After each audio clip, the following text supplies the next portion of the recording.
आका के वसीले से कभी तो नमाज से औलाद माने मांगी थी बंदा नवाज से।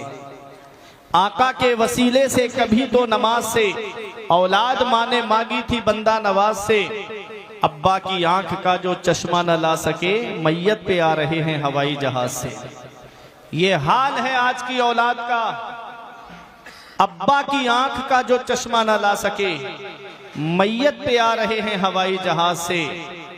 दिया था अब्बा ने जो एक झूमर बेच डाला था, दिया था अब्बा ने जो एक झूमर बेच डाला था, खुशी से अपने अरमानों का दफ्तर बेच डाला था। बुलंदी मिल गई तो भूल बैठे हैं वही बेटे, कभी जिनके लिए अम्मी ने जेवर बेच डाला था। बुलंदी मिल गई तो भूल बैठे हैं वही बेटे। अल्लाह या रसूल अल्लाह, जिंदाबाद जिंदाबाद। बुलंदी मिल गई तो भूल बैठे हैं वही बेटे, कभी जिनके लिए अम्मी ने जेवर बेच डाला था। तो इंसान किन रिश्तों पे नाज करता है? या तो अपने भाई पे नाज करता है।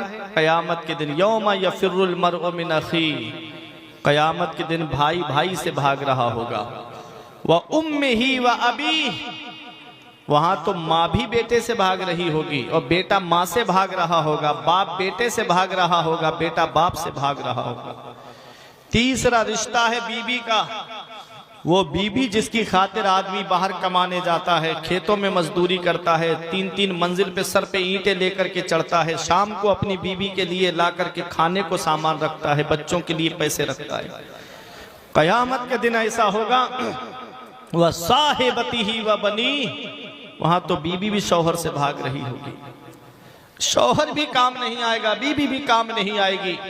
आदमी नाज करता है अपनी औलाद पे कि मेरी औलाद तो मेरे काम आएगी, मेरी औलाद तो मेरा सहारा बनेगी। जो औलाद दुनिया में सहारा नहीं बन रही है माँ बाप का, वो आखिरत में सहारा कैसे बनेगी? बेशक। जिसने दुनिया में माँ बाप को छोड़ दिया, पेड़ गांव में रह गए और फल शहर में आ गए। जाड़ों में पुराना लिहाफ ओढ़ करके माँ बाप अल्लाह का शुक्र अदा करते हैं। हमारे कमरों में एसी चलता है, हमारे कमरों में जाड़ों में गर्म हीटर का इंतजाम है। माँ बाप है कि तीनों झोपड़ियों में रह करके अपनी जिंदगी गुजारते हैं। क्या इस दिन के लिए माँ बाप औलाद को जवान करते हैं? क्या इस दिन के लिए माँ बाप औलाद को पालते हैं? हम कौन सा मुंह लेके अपने आका की बारगाह में जाएंगे? कौन सा चेहरा लेकर के अपने आका की बारगाह में जाएंगे? मेरे अजीजों, माँ बाप जिंदा हैं तो उनकी कदर करो।